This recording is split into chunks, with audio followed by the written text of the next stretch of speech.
자, 위험물 산업기사 일반화학 오늘 첫 시간입니다.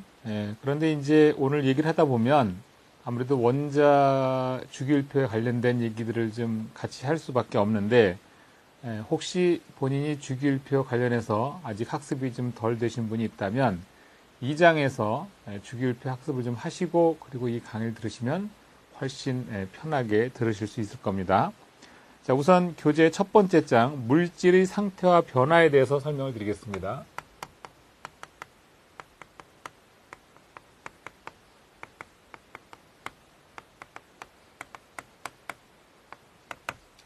자, 이 물질의 상태와 변화 첫 번째 챕터는요, 이제 교재에서도 관연도 기출문제 출제 경향을 살펴보면 굉장히 많은 양의 문제들이 최근에 들어서 나오고 있습니다. 그러니까 기초를 좀 탄탄히 해야 된다는 의미가 있는 거죠. 그리고 1장 내용을 중심으로 나머지 2, 3, 4, 5, 6장들 내용들도 같이 이해가 될 수 있는 거기 때문에 1장을 좀 꼼꼼하게 잘 학습을 하셔야 됩니다. 자, 1장에서 물질의 상태와 변화라고 했는데, 자, 여기서 말하는 이 물질이라는 말을 좀 우리가 좀 알 필요가 있습니다. 물질이라고 하는 것은 공간을 채우고 또 질량을 갖는 것이다. 이렇게 정의를 할 수 있습니다. 결국은 부피와 질량을 동시에 가져야만 물질이라고 할 수 있는 겁니다. 그러니까 부피도 있어야 되고 또 질량도 있어야 된다는 얘기죠. 그래서 예를 들면 물질이라고 하는 것은 쇠라든가 또는 뭐 나무라든가 또는 유리라든가 이런 것들을 물질이라고 할 수 있는 겁니다. 자, 물질에서 조금 더 발전된 상태, 바로 이제 물체가 되겠습니다. 물체. 물체라는 말은 이와 같은 물질을 가지고 만들어진 것을 말하는 거예요. 예를 들면 이것은 무게와 형태가 있다는 거죠. 그래서 예를 들면 물체 같은 경우에는 나무로 만든 책상 얘기할 수가 있죠. 자, 나무로 만든 책상 얘기할 수 있고 또 유리로 만든 꽃병, 뭐 유리병, 뭐 그런 것들이 바로 물체가 되겠습니다. 자, 그래서 물질과 물체라는 말을 우리가 좀 더 구체적으로 잘 이해하셨으면 좋겠고요. 자, 이제 두 번째로 나오는 얘기가 뭐냐면 이제 지금 이건 이제 물질과 물체에 대한 얘기였고 두 번째로 나오는 얘기는 물질의 성질에 대해서 이와 같은 물질의 성질에는 어떠한 것들이 있는지 그런 것에 대해서 이제 우리 학습을 할 텐데 우선 물질의 성질은 물리적 성질이라는 표현하고 그리고 화학적 성질이라고 하는 표현으로 우리가 나눠서 말씀을 드릴 수가 있습니다. 여기서 말하는 물리적 성질이라고 하는 것은 물질의 고유 특성은 변화가 없이 상태만 변화할 때 나타나는 성질을 의미하는 거예요.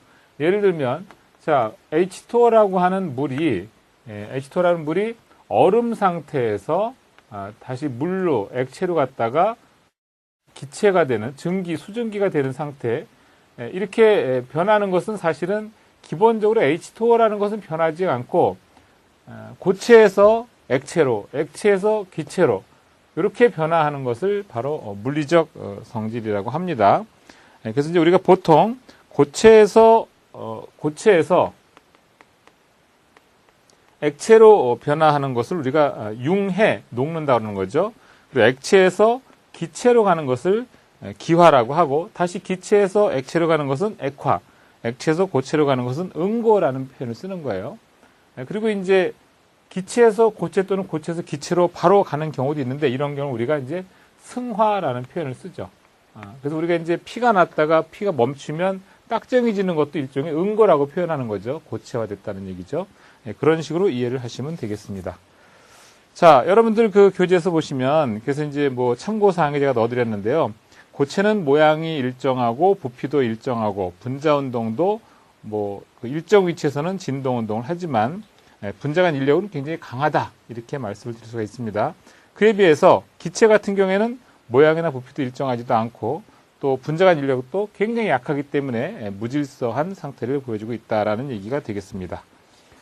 자, 다음 이제 화학적 성질에 대한 말씀을 좀 드려야 되는데 화학적 성질은 물리적인 성질하고 좀 다르죠. 이건 완전히 그 반응했을 때 변화의 전과 변화 후의 내용이 완전히 달라지는 경우를 의미하는 거예요.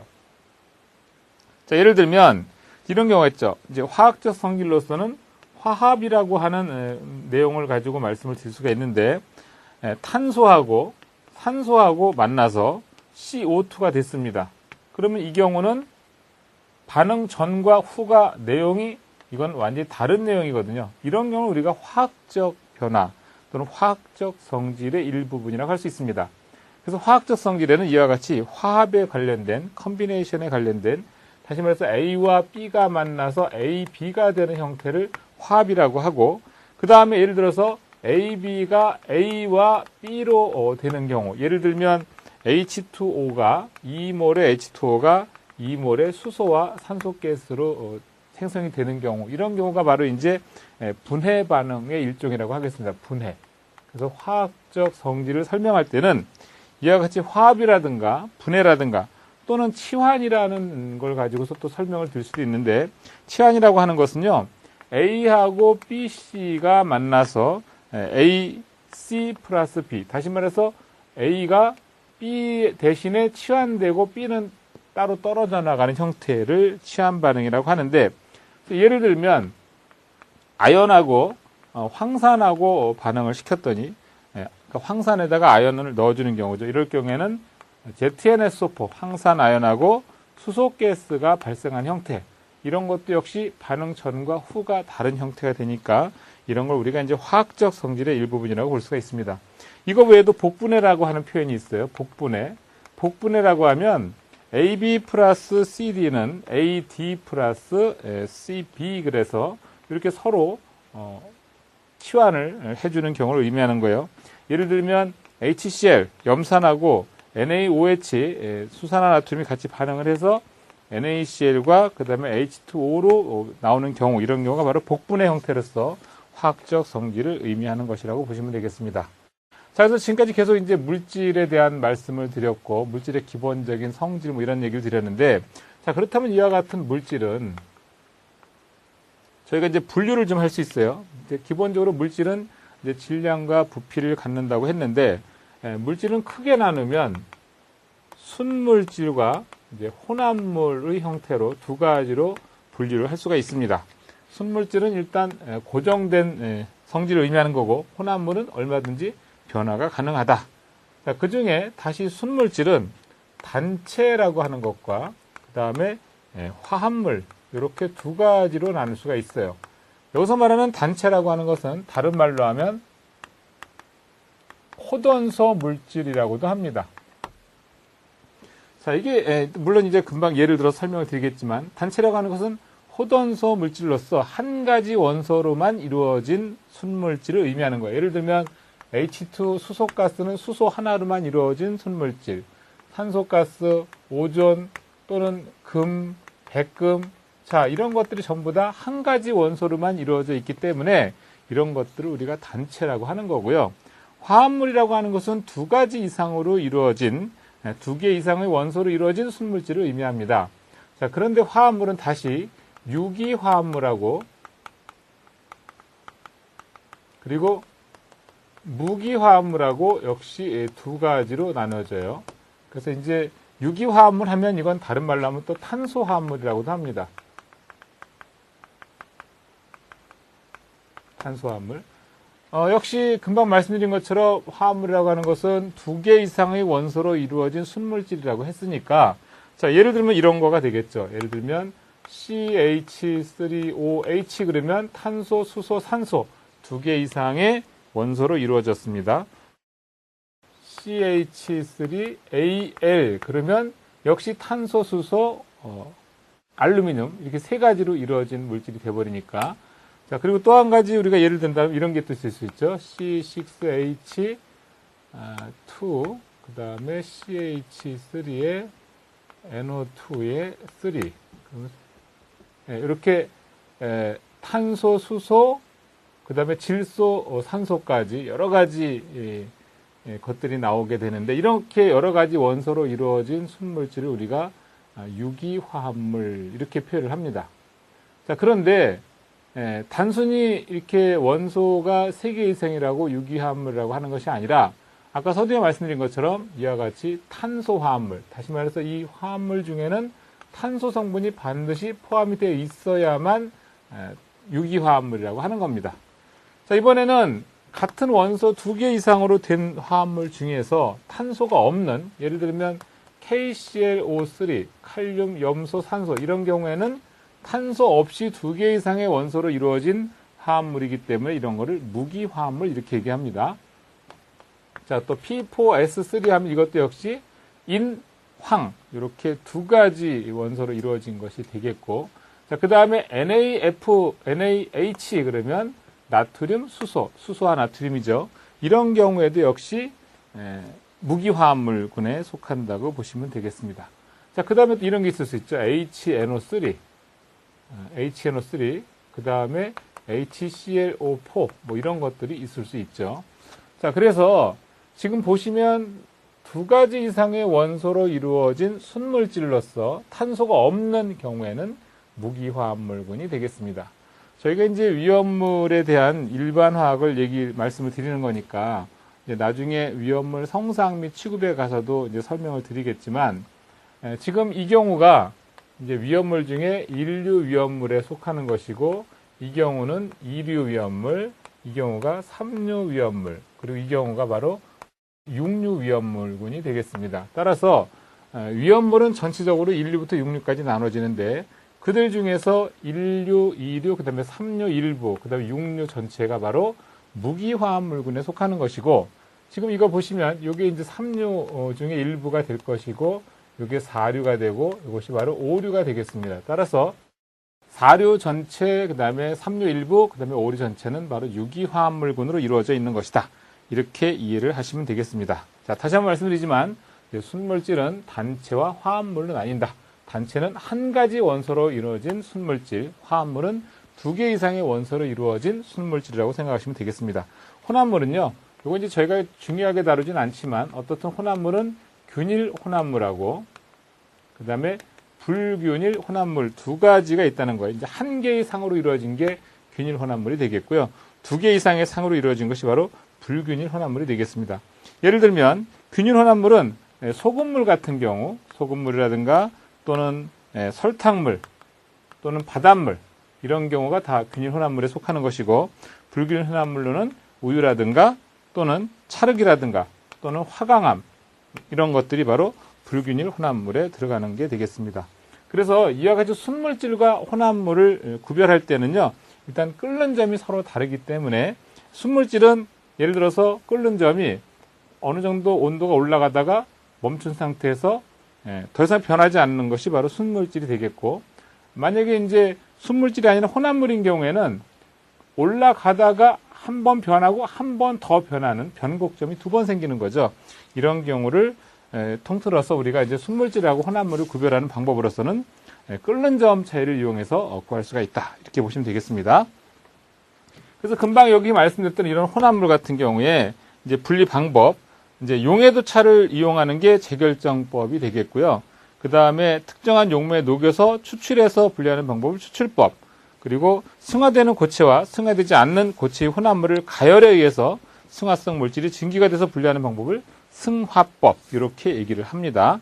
자, 그 다음에 이제 또 나오는 얘기가 뭐냐면 이제 측정에 관련된 얘기인데요. 여기서는 이제 시험에서도 가끔 나오는 것들이 뭐냐면 이제 밀도에 대해서 많이 알아야 돼요. 밀도가 상당히 중요하게 되는데, 밀도라고 하는 것은 단위 부피당에 대한 질량을 밀도라고 합니다.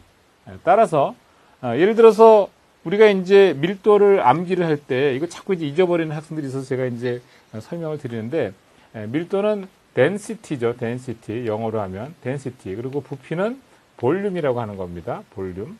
그리고 질량은 mass라고 하죠. 그래서 이제 보통 이제 밀도라고 만약에 떠오르면 여러분들 좋아하는 사람 생기면 어때요? 마음에 막 그냥 두근두근해지죠. 그럴 때 좋아하는 사람을 향해서 큐피트의 화살을 날리는 사람이, 용기 있는 사람이 좋아하는 사람, 미인을 얻는 겁니다. 그런 것처럼 하트가 생겼을 때 화살표를 쏴서 싸우게 되면 아래는 V자가 되고 위에는 M자가 되니까, 이와 같이 볼륨의 V자, 매스의 M자가 되니까 밀도는 부피분의 질량으로 구한다. 이렇게 이해하시면 되겠습니다. 자, 그래서 예를 들어서 만약에 지금 예제를 보시면 구리선의 밀도가 7.81g per ml고, 그 다음에 질량이 3.72g이다. 그랬을 때 부피는 얼마냐? 이렇게 물어볼 수 있죠. 그러면 금방 여기서 D는 V분의 M이라고 했으니까 여기에서 V에 대해서 정리를 하면 D분의 M으로부터 구할 수 있는 거죠. 그럼 D는 7.81이라 그랬고 M은 3.72라고 했으니까 이거 계산하게 되면 0.47ml가 하는 부피를 우리가 구할 수 있다는 얘기입니다. 자, 이렇게 해서 밀도 계산할 수 있습니다. 그러니까 밀도 계산하는 거는 시험에서도 나오니까 이거는 잘 익혀 두셔야 돼요. 자, 그 다음에 또 한 가지, 이거에 이어서 그냥 밀도만 구하는 것이 아니라 표준 상태에서 밀도를 구하는 경우가 있어요. 표준 상태. 시험에서 그건 자주 나옵니다. 표준 상태라고 하는 것은 나중에 뒤에 가서도 말씀을 드리겠지만 0도시 1기압에서 아직까지는 이 정도만 기억해 두시면 돼요. 표준 상태라고 하는 것은 표준 온도가 0도고 압력은 1기압을 의미하는 거예요. 0도시 1기압에서 22.4리터에는 6.02 곱하기 10의 23승계의 원자, 분자, 이온을 가지고 있다는 것이 바로 1몰이라고 하는 아보가드로 법칙입니다. 따라서 만약에 문제에서 표준 상태에서의 밀도를 구하라. 그러면 부피는 무조건 22.4리터가 되는 거예요. 자, 예를 들면 자, 산소의 밀도, 표준 상태에서 밀도는 얼마냐라고 물어본다고 하면 무조건 분모는 22.4리터가 되는 거고, 그리고 산소의 분자량 32g으로 나눠주게 되면 이 값이 1.43g/L가 되는 거고요. 또 만약에 또 다른 거, 예를 들면 C3H8 프로판 같은 경우에 밀도를 구하라. 역시 분모는 22.4리터가 되고 분자는 C3H8의 분자량인 44g으로 나눠주게 되면 1.96g/L라고 하는 것이 나오는 겁니다. 그러니까 문제에서 만약에 표준 상태에서의 밀도를 구하라. 표준 상태에서의 밀도를 구하라 하면 분모는 무조건 22.4리터가 된다라는 얘기죠. 그렇게 해서 구하시면 되고요. 요거 관련된 문제들이 많이 나오니까 연습 문제 또는 예제를 통해서 좀 학습을 할 필요가 있습니다. 자, 그러면 이제 우리가 물질과 물체에 대해서는 설명을 쭉 드렸고요. 이제 거기에 이어서 뭐 물리적 성질, 화학적 성질, 그 다음에 물질을 분류하는 방법에 대해서 학습을 했습니다. 그럼 이번에는 이제 원자와 분자, 원자는 뭐고 분자는 뭔지 한번 알아보도록 하겠습니다. 자, 원자라고 하는 것은요, 일단 기본적으로 생긴 거를 우리가 만약에 이제 알아야 될 텐데, 원자의 구성 요소를 보면, 원자라고 하는 것은 핵과 전자로 이루어져 있습니다. 그리고 핵은 다시 양성자와 중성자 두 가지로 이루어져 있는 게 바로 핵이거든요.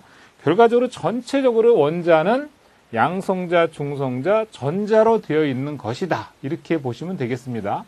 이걸 만약에 그림으로 그린다고 하면 핵을 중심으로 전자가 이렇게 돌고 있는 형태다. 이렇게 보시면 되겠어요. 이게 바로 원자의 그림이라고 생각하시면 됩니다. 그런데 이제 여러분들한테 제가 이제 이해를 하기 쉽도록 하기 위해서 연상법을 쓰려고 하는 건데, 자, 사람을 우리가 만약에 이와 같이 원자처럼 나눠진다 그러면 어떻게 나눌 수 있나요? 사람은요, 기본적으로 생긴 게 몸통하고 머리로 나눌 수 있죠. 그런데 다시 몸통은 팔과 다리로 나눌 수가 있습니다. 다시 말해서 이와 같이 사람을 연상할 수 있는 거죠.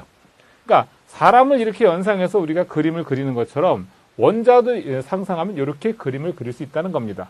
그런데 굳이 제가 사람을 머리와 몸통이라고 안 쓰고 몸통과 머리라고 썼어요. 이건 이제 여러분들한테 이해를 하기 쉽게 하도록 하기 위해서 그런 건데, 여러분들 그 사람에게 있어서 가장 중요한 게 뭡니까? 바로 몸통보다는 머리죠. 우리가 뭐 팔 하나쯤 없다고 해서, 물론 이렇게 얘기하면 좀 그렇지만 생활 못한 건 아니죠. 근데 머리가 없는 사람은 죽은 사람이에요. 그래서 머리가 매우 중요하다 이 말이죠. 결과적으로 원자에서 봤을 때도 뭐가 제일 중요하냐면 바로 전자가 가장 중요하다 이 말이에요. 머리로부터 사람의 성격과 인상, 인격 이런 게 결정되는 것처럼 원자는 전자에서 이 원자의 모든 성질이 결정이 된다. 이제 그렇게 생각하시면 되겠습니다. 그래서 이 전자가 매우 중요하다. 이건 이제 나중에 향후에 또 말씀을 드릴 텐데, 자, 어떻든 중요한 건 우리가 이제 그 원자로부터 전자가 가장 중요하다는 건 우리가 알게 됐어요. 물론 향후에 이제 2장에 가서 주기율표에서 또 배우시겠지만 이 원자를 우리가 아는 방법은 매우 중요합니다. 그래서 그 주기율표 가서 자세히 설명을 드리겠지만 원자로부터의 전자를 이해하는 것은 일단 주기율표에서 원자 번호라는 게 있잖아요. 원자 번호. 원자 번호는요. 전자수에 따라서 번호를 매긴 게 원자 번호예요. 그렇기 때문에 원자 번호는 곧 전자수가 되는 겁니다. 자, 또 한 가지 중요한 사실. 자, 핵은요. 양성자와 중성자로 나뉜다고 했죠. 양성자는 플러스 전하를 띠고 있는 거고 중성자는 전하량이 없는 거고 전자는 마이너스 전하를 띠고 있는 겁니다. 지금 핵을 중심으로 해서 핵을 중심으로 전자가 이렇게 돌고 있는 형태거든요. 자, 그런데 이 핵 중에 있는 양성자 플러스 전하와 전자와의 마이너스 전하 사이에는 서로 끌고 그리고 밀쳐내는 힘이 존재합니다. 우리가 끄는 힘을 인력이라고 하고 밀쳐내는 힘을 척력이라고 표현을 하는데 지금 여기 핵에 있는 양성자의 플러스 전하는요, 전자에 있는 이 마이너스 전하를 끌어당기기도 하죠, 밀쳐내기도 하는 거예요. 우리 지구상의 이제 우주를 생각하면 되는데 태양을 중심으로 수성, 금성, 지구 이렇게 돌잖아요. 지구가 태양을 공전하고 있다고 하는데 이게 어느 정도의 인력도 존재하고 어느 정도의 척력도 존재하기 때문에 궤도를 이탈하지 않고 도는 것처럼 역시 원자도 일정한 인력과 일정한 척력을 가지고 있기 때문에 궤도를 벗어나지 않고 도는 겁니다. 따라서 만약에 전자가 5개라고 하면 양성자는 몇 개라야 이 궤도를 벗어나지 않을까요? 같은 5개라야 어느 정도 인력과 척력이 존재하는 거거든요. 만약에 전자가 10개다. 그러면 양성자도 역시 10개라야 되는 거예요. 그 원리는 뭐냐면 결국은 전자수와 양성자수는 같아야 한다라는 뜻이 되는 겁니다. 그러면 우리가 원자 번호로부터 원자 번호 보니까 전자수도 알겠고 양성자수도 알 수 있어야 되는 거지요. 자, 그 다음에 질량수라고 하는 것은 결국은 얘네들을 다 더한 거거든요. 양성자 더하기 중성자 더하기, 그러니까 양성자수 더하기 중성자수 더하기 전자수가 되겠죠. 이렇게 이걸 다 더한 게 질량수예요. 우리 사람의 몸무게도 팔, 다리, 머리를 다 더한 게 사람의 몸무게가 되는 것처럼 원자의 무게도 양성자수, 중성자수, 전자수를 다 더해준 거예요. 그런데 전자수는요, 마치 이 원자 전체로 보면 1867분의 1, 굉장히 적은 양이에요. 그러니까 마치 사람의 몸무게 먼지가 묻었다고 할 정도의 굉장히 작은 가치밖에 안 되기 때문에 우리가 전자수는 무시한다 이런 얘기입니다. 질량수를 계산할 때는. 그래서 질량수는 양성자수와 중성자수를 더해준 게 바로 질량수가 되는 거예요. 그러면 이 식으로부터 양성자수는 원자 번호니까 알겠는데 중성자수는 어떻게 구할 수 있습니까? 결국은 중성자수라고 하는 것은 질량수에서 빼기를 양성자수를 해주게 되면 중성자수를 구할 수 있다라는 얘기가 되는 겁니다. 자, 그래서 예를 들면 이제 나트륨 같은 경우 예를 들 수 있죠. 나트륨. 우리 나트륨은 11번이고 질량수는 23이라는 걸 우리가 알고 있습니다. 그러면 원자 번호로부터 원자 번호가 11번이잖아요. 그럼 원자 번호가 11번이니까 전자수는 몇 개가 되겠습니까? 전자수. 금방 원자 번호가 전자수라고 했으니까 11개가 될 것이고 그 다음에 양성자수 몇 개가 되나요? 양성자수도 역시 원자 번호 이꼬르 전자수니까 11개가 되고 그리고 중성자수를 만약에 구한다고 하면 중성자수는 질량수에서 양성자수를 빼준다고 했으니까 23에서 11을 빼주게 되면 12개가 바로 중성자수가 되겠습니다. 자, 그 다음에 여기서 이제 우리가 조금 이제 실수할 수가 있기 때문에 설명을 드리는데 자, 하나 더 해볼게요. 마그네슘 같은 경우에는 원자 번호 12번이고 그리고 질량수는 24입니다.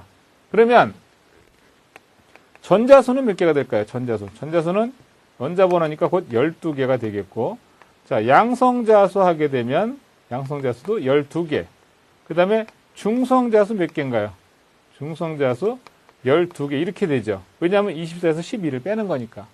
근데 만약에 마그네슘 2가 플러스다. 이렇게 써 있는 경우에 있어서의 전자수 몇 개냐? 이렇게 물어보면 이때는 원래는 12개 있었는데 2개를 뺏긴 거니까 10개가 되는 겁니다. 전자수가. 그리고 양성자수는 변화가 없어요. 그냥 12개예요. 뺏긴 게 아니거든요.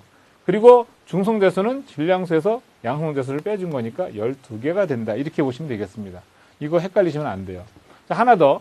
나트륨도 마찬가지죠. 나트륨 플러스 하게 되면 이거는 전자를 하나 잃었다는 뜻입니다. 결국 전자 12개, 11개에서 전자 하나 잃으면 10개가 되는 거고, 양성자수에서는 이건 변화가 없는 거죠. 그냥 11개. 중성자수 12개. 이렇게 여러분들이 할 수 있어야 돼요. 자, 그 다음에 이제 동위원소에 대해서 나옵니다. 동위원소. 동위원소라고 하는 것은 위치가 같다 그 뜻이에요. 이 얘기는 원자 번호는 똑같은데 원자량이 다른 경우, 예를 들면 수소 같은 경우에 원자 번호가 1자리, 원자 번호는 다 1번인데 원자량이 하나는 1자리가 있고 하나는 2자리가 있고 하나는 3자리, 이거는 수소, 이건 중수소, 이건 삼중수소 이렇게 표현하거든요. 자, 또 예를 들어서 염소 같은 경우에도 17번, 17번 같은 위치예요. 그런데 하나는 원자량이 35자리가 있고 하나는 37자리가 있다 이 말이죠. 이런 식으로 원자 번호는 같은데 원자량이 다른 것을 우리가 동위원소라고 표현한다는 겁니다. 자, 만약에 동위원소에 있어서 평균 원자량, 우리가 원자량을 35를 쓸지 37을 쓸지 알 수가 없잖아요. 그래서 동위원소 평균 원자량 구하는 방법을 잠깐 말씀을 드리면, 각각의 원자량에다가 곱하기를 100분의 35짜리가 몇 프로를 차지하느냐? 이게 만약에 75.5%다. 그러면 100분의 75.5 플러스 37짜리가 100 중에 24.5%를 차지한다. 그러면 이렇게 계산한 게 바로 35.5로서 염소의 평균 원자량이 되는 거예요. 그래서 지구상에는요, 질량수가 35.5인 염소는 없습니다. 35짜리하고 37짜리를 평균 낸 값을 우리가 주기율표에서 쓰고 있는 거라고 보시면 되겠습니다. 자, 그 다음에 이제 동중원소. 이 동중원소라고 하는 것은 동위원소하고는 얘기가 조금 또 다른 거예요. 동중원소는 원자 번호는 다르지만 원자량이 같은 원소. 다시 말해서, 자, 아르곤이 이제 원자량이 40이고, 그리고 칼슘도 원자량이 40입니다. 그런데 얘네들은 번호는 틀려요. 하나는 18번이고 하나는 20번. 그러니까 얘는 무게는 같은데 위치가 다르기 때문에 이런 걸 동중원소라고 표현하고요. 자, 그 다음에 나오는 말이 또 뭐냐면 동소체. 자, 동소체라고 하는 것은 같은 원소로 되어 있긴 한데 원자 배열이 달라짐에 따라서 성질이 다른 걸 의미하는 거예요. 다시 말해서, 자, 산소 같은 경우에, 자, 이 경우에 동소체는 O2도 있고 O3도 있습니다. 같은 원소지만 또 원소 배열이 틀릴 수 있는 것들이 어떻게 있느냐면, 탄소 같은 경우에는 다이아몬드가 있고요. 다이아몬드.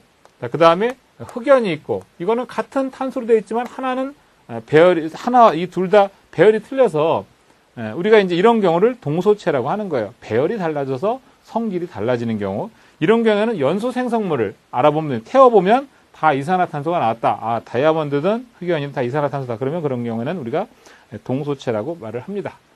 자, 이번에 이제 분자. 지금까지 이제 원자에 대한 얘기를 나눴는데, 분자라고 하는 것은요, 순물질의 성질을 띠고 있는 가장 작은 입자로서 한 개 또는 그 이상의 원자가 모여서 형성된 것을 원자수에 따라서 구분합니다. 그 중에서 첫 번째가 뭐가 나오냐면 단원자 분자. 단원자 분자라고 하는 게 있고, 자, 두 번째가 뭐가 있냐면 이원자 분자. 그러니까 단원자 분자면 하나의 원자를 가지고서 분자를 형성하는 거. 헬륨이라든가 네온이라든가 아르곤 같은 것들은 하나의 원자지만 분자의 형태를 띠고 있는 거고, 또 H2 또는 N2 이와 같이 두 개의 원자로서 하나의 분자를 이루고 있는 것들을 이원자 분자. 그리고 이제 3원자 분자하게 되면, 예를 들어서 H2 하면 수소 2개, 산소 하나, 합해서 3개. 3개의 원자가 분자가 된 형태니까 이런 것들 우리가 3원자 분자라는 표현을 씁니다. 뭐 그 외에도 다원자 분자라든가 고분자, 다수의 원자로 이루어진 것들이 이제 그 고분자가 되겠습니다. 자, 그다음에 이제 이온이라는 말이 나오는데요. 이제 이온이라고 하는 말은 이제 원자가 전자를 잃어서 플러스 전하를 띠면 양이온, 마이너스 전하를 띠면 음이온이라고 표현하거든요. 예를 들면 나트륨 같은 경우 원래 전자가 11개였는데 전자를 잃어서 Na 플러스가 되면 이건 Na의 양이온이 되는 거고요. 자, 염소가 17개인데 이 경우는 전자를, 물론 나중에 주기율표에서도 말씀을 드리겠지만, 전자를 하나 얻어서 만약에 Cl-가 되면 이거는 전자를 얻어서 음이온이 되는 형태가 되겠습니다. 자, 그 다음에 이제 오늘 이제 여러 가지 기본적인 얘기를 많이 하고 있는데, 두 개 이상의 원자가 결합되어서 전하를 띠게 되는 경우가 있을 수 있어요. 예를 들어서 N하고 H하고 만나서 이렇게 암모늄 이온 되는 거, 또는 SO4, 이가 마이너스 이런 것들 우리가 라디칼 또는 원자단 이런 식으로 표현을 하게 되겠습니다. 자, 뭐 이온화 경향에 대한 것은 향후에 이제 산화원원 때도 또 나오기 때문에 그때 이어서 설명을 드리도록 하겠습니다.